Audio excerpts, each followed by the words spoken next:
Hi everybody, welcome back to my channel. I wanted to give you an update on my Meyer lemon citrus tree. Many of you have expressed that you wanted to see the progress of the Meyer lemon citrus tree. So not only am I going to show you how well this Meyer lemon tree has done, but I also want to show you how I am overwintering the Meyer lemon and the rest of my citrus trees, and I've got a surprise for you as well. So keep watching. Let's get to it.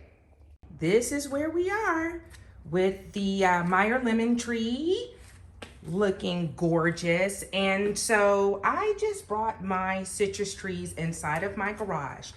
Here's the window that I had been telling you about in the first Meyer lemon video. I just have this this window. I've got two. I'm going to show you the other one. But this is the window, and it's not a really full sunny day right now, but when it's sunny, that sunlight comes in and it just plops, it just lands on this tree. And so you can see that the tree is really healthy. The fruit is starting to turn yellow. So let me show you the growth. Let's get down. Here's Big Bertha down here. This is what I've been calling her. So as you can see, look at her. Look how big. Now to give you perspective, I'm gonna hold her. This is my hand. Look at that. This is my hand holding this lemon. Gorgeous, gorgeous. Here is the second one. Really nice size here. Got a little scale on that, but that's okay. And then here's the third one. She's actually the second largest. Let me try and get around on this side so you can see these lemons are they're a pretty nice size and they're turning. I wanted to show you something. Let me pull back so you can see how the plant is looking. I did fertilize the plant a few weeks ago. I gave her a good fertilizer and compost feed before I brought her into the garage. But you know what? When that sun comes in, it heats up the plant, the radiant heat from the sun rays. And so look what we've got. Look at all these blooms. Some blooms will set fruit, some may not. I wanted to remind everyone that if there are some people out there who are trying to grow a citrus and they get into panic because their fruit set begins to fall off the tree, please do not panic. Even if you just are able to keep one piece of fruit, that's amazing. Citrus trees are so intuitive, I found, that it will only keep what it can handle. What it can't handle, it will, let the fruit fall off the tree. So even though I've got tons of blooms right here, look at that. Let me go this way. Tons of blooms on here. I don't really see where they are setting fruit right now. But at least it's blooming. And then even under here, I've got a great amount of blooms under here. So for example, let's go back. You see, I've got a bunch of dead blooms. That's okay. That's not going to work. The tree can't handle that. But, it's just reassuring to know that I've already got fruit set. This fruit is going to be ready to pick in just a few more weeks. When it gets more yellow, we can pick it and then we can eat it. And then after we remove it off the tree will be able to gather some more energy so that it can start setting fruit from blooms. And I am more than positive that I'm gonna get more blooms to show. So this is my Meyer lemon tree inside the garage.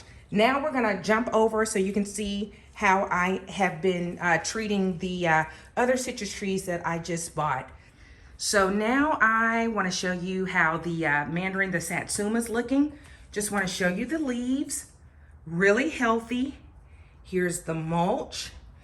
The soil is not wet because we really do a good job at making sure that it doesn't get too dry and that we just give it a proper watering. And really, when I say proper watering, like a really deep soak, just letting water run through it for about 5 minutes, soaking that root ball, soaking those roots, give it a good soak. And then I've got it actually propped up, see, on some Home Depot buckets so that it can be right in front of this window. And so it's sharing the window space with the lime tree, which is actually growing. It's been growing in the garage because it will get warm. So if you remember when I did the unboxing of these two trees, and the lime tree actually had a lime on it, which was delicious. Let me pull back so you can see the growth of the tree. It's kind of hard because I've got them right here, but if I get it at this angle, you can see where that side limb to the left has really just shot out. It just shot out. And these trees are looking amazingly healthy. They are green. You don't see any signs of leaf disease on these trees. They are super duper healthy, and they are very happy and content. You know, I took advantage of a lot of the Black Friday sales for some of the nurseries, but there is a little small independent nursery in Florida that I purchased a ruby pink guava that I've always wanted. I'm gonna show you how I'm protecting that guava tree over the winter, how I'm overwintering it. So let's go take a look at that. All right, guys, so I am in a very unconventional place on where I am overwintering my guava tree, and I want to show you what I am doing. So let me show you. Yep, it is a bathroom. I guess bathroom at that. But I wanted to show you something. We had actually left the guava tree out in the garage a little too long. Temperatures dipped a little too low. It does not like that, not one bit. And so we did experience some leaves actually just getting dry and brittle.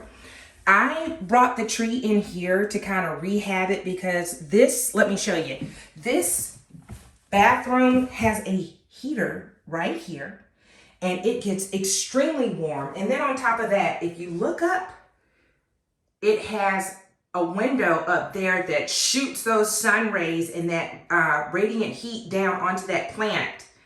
And it creates a really warm environment. The guest bathroom has actually turned into plant rehab for a lot of my plants. I've got tropical plants, and when they just need a little more warmth, this is where I bring them during the winter time. So let me show you what I've got. So this is the guava fruit, and it is a Ruby Supreme guava.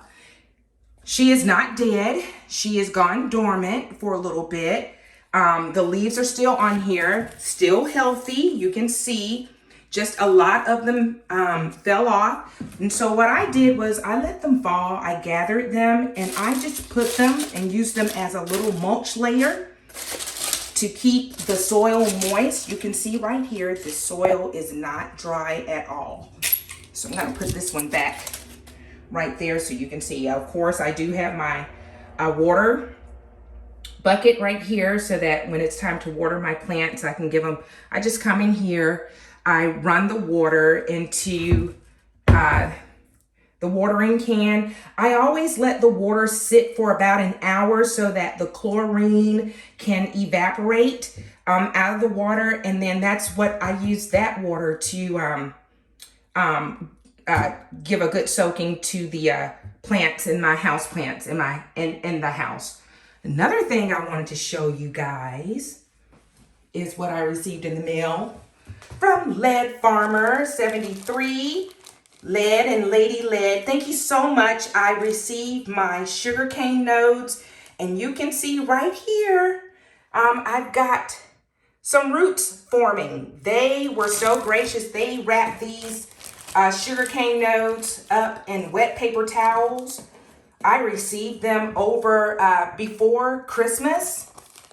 And look at them. I have roots forming. So probably in another week or so, look at that. In another week or so, those are roots.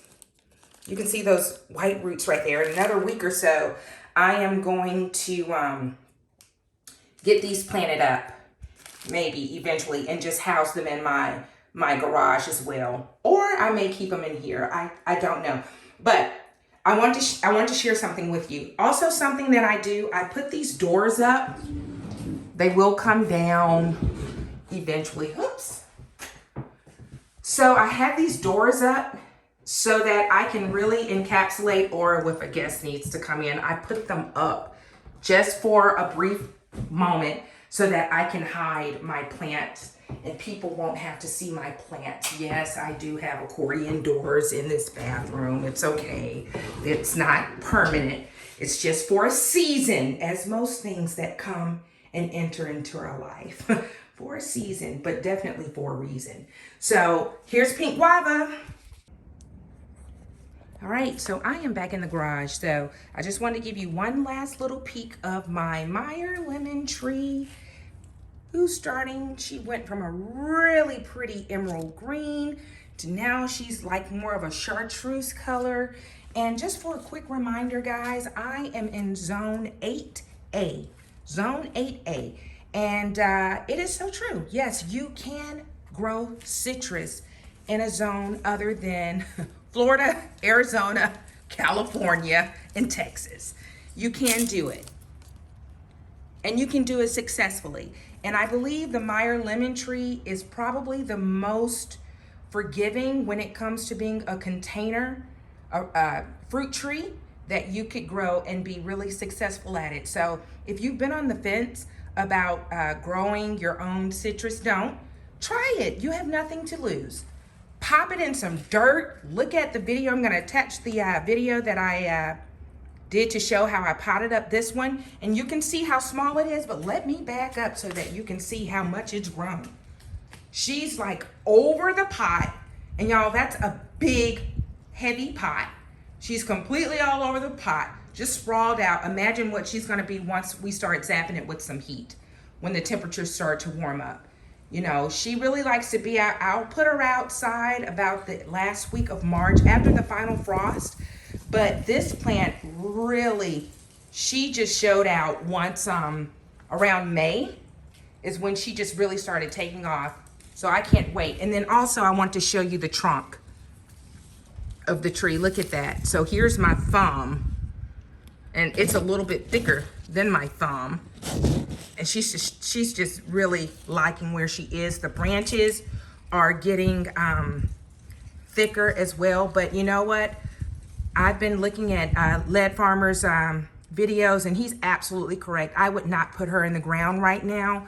These branches need to get more brown. They're way too green. They need to get thicker so that they could be able to withstand more cold hardier temperatures, because the Meyer lemon is a cold hardy citrus tree.